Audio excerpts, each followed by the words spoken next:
السلام علیکم ورحمۃ اللہ وبرکاتہ۔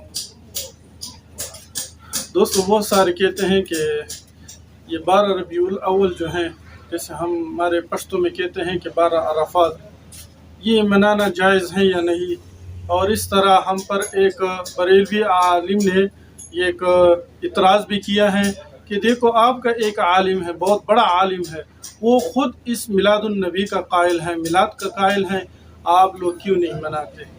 یہ سوال مفتی طارق مسعود صاحب جو کراچی والا ہے اس سے پوچھا ہے، اور آپ خود اس کو سن لیں اور پھر خود فیصلہ کر لیں کہ میلاد النبی جائز ہے یا نہ۔ پیر حاجی امداد اللہ مہاجر مکی اپنی کتاب فیصلہ ہفت مسئلہ میں ان نظریات کی حمایت کی ہے۔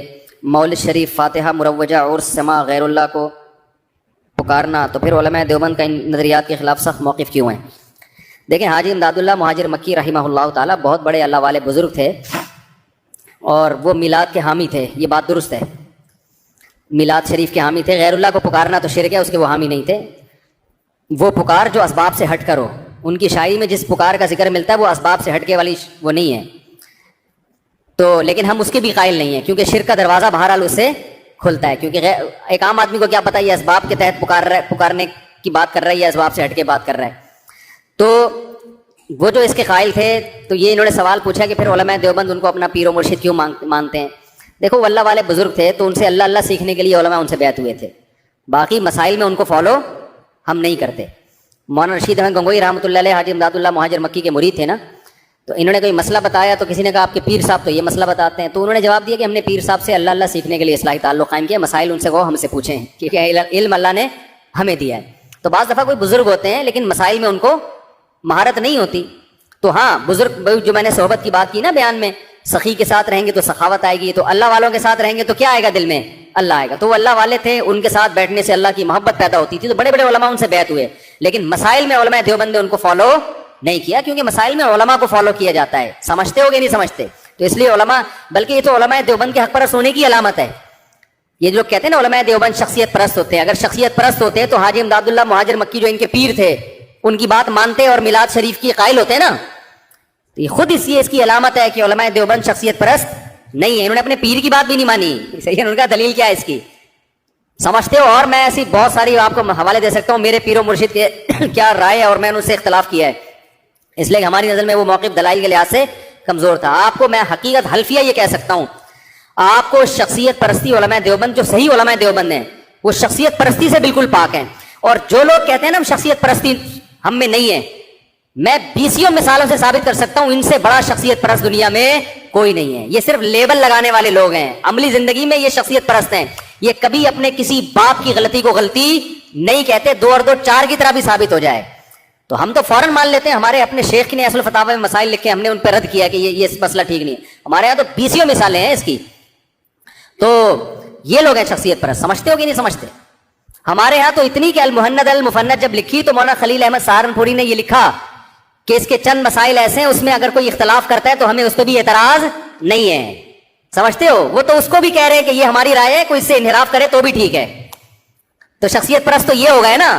اور کمال کی بات ہے دلائل کے لحاظ سے وہ علماء دیوبند کے عقائد مضبوط ہیں، دلائل کے لحاظ سے جو ہے نا، اگر قرآن و سنت کے دلائل اور اجماع امت کے دلائل میں پیش کرنا شروع کر دوں تو وہ دلائل مضبوط ہیں، اس کے باوجود بھی ظرف رکھ رہے ہیں کہ اگر کوئی یہ عقائد نہیں بھی رکھتا تو بھی کیا ہے، ٹھیک ہے۔ وہ جو ہے نا قبر کی مٹی عرصے افضل، آپ دلائل کی دنیا میں تو بھی ہم تو گئے نہیں ہے نا، ابھی تو ہم انہی میں لگے ہوئے تھے کہ فیس ٹو فیس دلائل ریکارڈ کرواؤں گا، پھر آپ بولو گے یار یہ بالکل صحیح ہے، پھر بھی ظرف رکھ رہے ہیں کہ اگر کوئی عقیدہ نہیں رکھتا تو بھی ہمیں اس سے کوئی اعتراض نہیں ہے۔ تو یہ ظرف آپ کو علماء دیوبند نہیں ملے گا، باقی چورن منجن بیچنے کی باتیں جو ہے نا وہ تو لیبل لگا کے اچھے لیبل، آپ یہ جماعت المسلمین والے ہیں نا، کہتے ہیں شخصیت پرست نہیں ہے، جماعت المسلمین 35 سال کے بعد جماعت المسلمین چھوڑ کر آیا، کہہ رہے خدا کی قسم آپ لوگ ابو حنیفہ کی ایسے تقلید نہیں کرتے جیسے یہ لوگ اپنے امام کی تقلید کرتے ہیں، ہر الٹے کام کو نا سیدھا کرنے کا اسکروپانہ لے کے انہوں نے ٹھیکہ لیا ہوا ہے، کہہ رہے میں اس لیے چھوڑ کر آیا، سب مقلد ہیں یہ لوگ۔ طلاق ثلاث کے مسئلے پر دیکھ لو، اہل حدیث کو جب ہم فتویٰ دیتے ہیں کہ 3 طلاقیں 3 ہوتی ہیں، کوئی اہل حدیث عامی آدمی ہو، میں نے اپنے دوست میں میرے اہل حدیث تھے، میں نے کہا تم تو کہتے ہو ہم تقلید نہیں کرتے، میرے ان دلائل کا جواب دو نا۔ اب کہہ رہے نہیں، جو ہمارے بڑے حضرات کہتے ہیں کہ ان مسائل میں کچھ نہیں رکھا، یہ تو ہم صدیوں سے اختلاف چلا رہے ہیں۔ اب کہاں گیا بھائی قرآن و حدیث؟ اب تو تم اس لیے 3 کو 1 کہہ رہے ہو کہ ہم اہل حدیث ہیں، تو ہمارا مسئلہ کیا 3 کتنی ہوتی ہیں؟ 1۔ تو بتاؤ شخصیت پرست ہو گئے کہ نہیں ہو گئے؟ تو آپ دیکھ لو اہل حدیثوں کو میں نے بہت سو کو اپنے کلپ بھیجے، ان کو میں نے اپنے حوالے دیے، نہیں پیچھے ہٹتے وہ اپنی رائے سے. جس نے 3 دی ہوئی ہیں صحیح ہے نا، وہ نہیں پیچھے ہٹے گا، وہ کہے گا جی ہمارا مسلک ہے. دلائل کی دنیا میں خاموش ہو جاتے ہیں. علماء سے بھی میری بات چیت ہوئی ہے، نہیں ہٹتے پیچھے. بھائی یہ سب لیبل ہیں کہ ہم سب شخصیت پرست ہیں. بات ہے کس شخصیت کو فالو کر رہے ہیں. اگر کوئی مجتہد ہے، اچھا کہتے ہیں ہم نبی کو فالو کر رہے ہیں، واضح واضح حدیث آتی ہے مگر نبی کو فالو نہیں کر رہے ہوتے. بس اسی بات میں جو آپ کے مسلک کی تائید ہو رہی ہے. مقلد کم از کم یہ مانتا ہے کہ میں ابو حنیفہ کو فالو کر رہا ہوں لیکن امام شافعی کو بھی درست سمجھتا ہوں. کوئی ان کو فالو کر رہا ہے، کوئی بات نہیں، رائے کا اختلاف ہے. تو یہ شخصیت پرستی ہوئی نہیں ہوئی نا جب آپ نے ظرف بڑا کر لیا. یہ کہتے ہیں ہماری جو رائے ہے وہ ٹھیک ہے، اس حدیث کی کوئی دوسری تشریح کرتا ہے وہ غلط ہے. سمجھتے ہو؟ من کان لہ امام فقراءۃ الامام لہ قراءۃ، یہ صحیح حدیث ہے، البانی نے صحیح کہا. جس کا امام ہو، امام کی قراءت مقتدی کے لیے کافی ہے. آپ پیش کریں نہیں یہ والی نہیں وہ والی حدیث. بھائی حدیث تو پیغمبر کی حدیث ہے یار، ہم اس کو فالو کر رہے ہیں تو آپ کو کیا مسئلہ ہے اس میں؟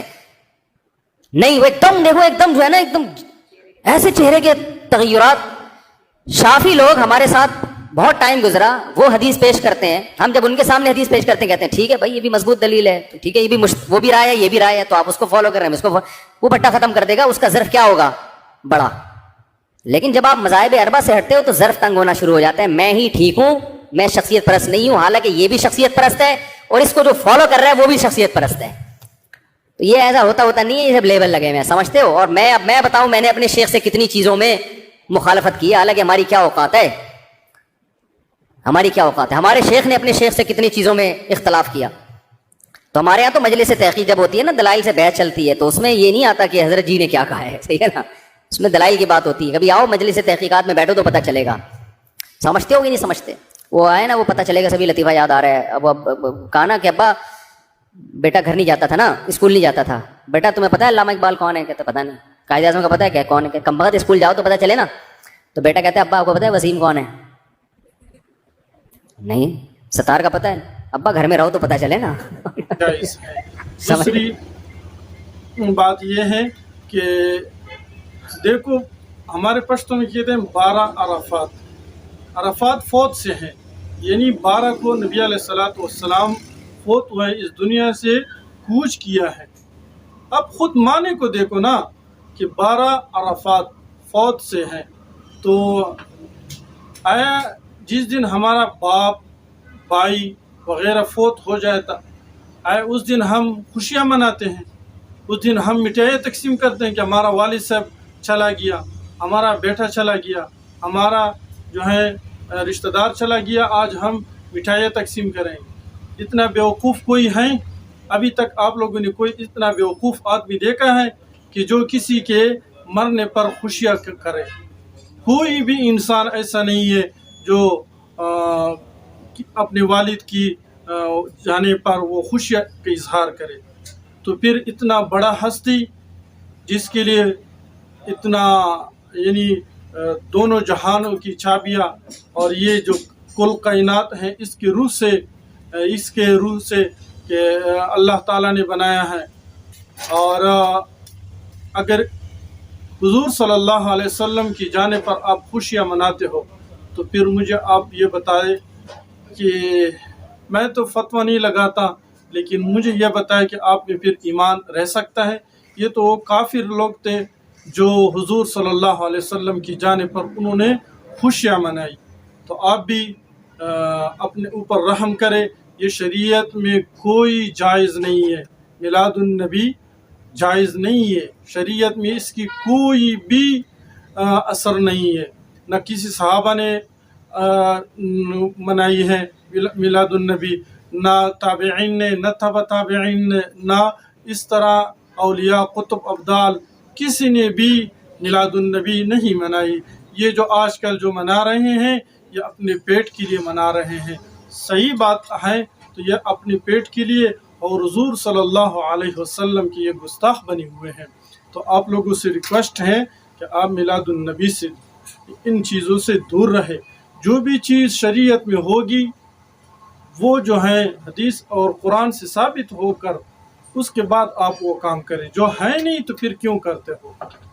تو یہ میلاد النبی کے بارے میں کسی ساتھی نے پوچھا تھا کہ جائز ہے یا نہیں. کل انشاءاللہ جمعہ ہے تو کل انشاءاللہ 12 عرفات ہیں، لیکن اس میں غمی کی اظہار بندہ کر لے، کیونکہ ہم سے بہت بڑی ہستی جو ہیں وہ چلی گئی ہیں۔ یاسین شریف اور اس طرح قرآن کی تلاوت، ذکر و اذکار، درود شریف پڑھیں اور حضور صلی اللہ علیہ وسلم کی روح مبارک کو اس کو بخشائے۔ اللہ ہمیں دین پر صحیح عمل کرنے کی توفیق عطا فرمائے۔ وآخر دعوانا ان الحمد للہ رب العالمین۔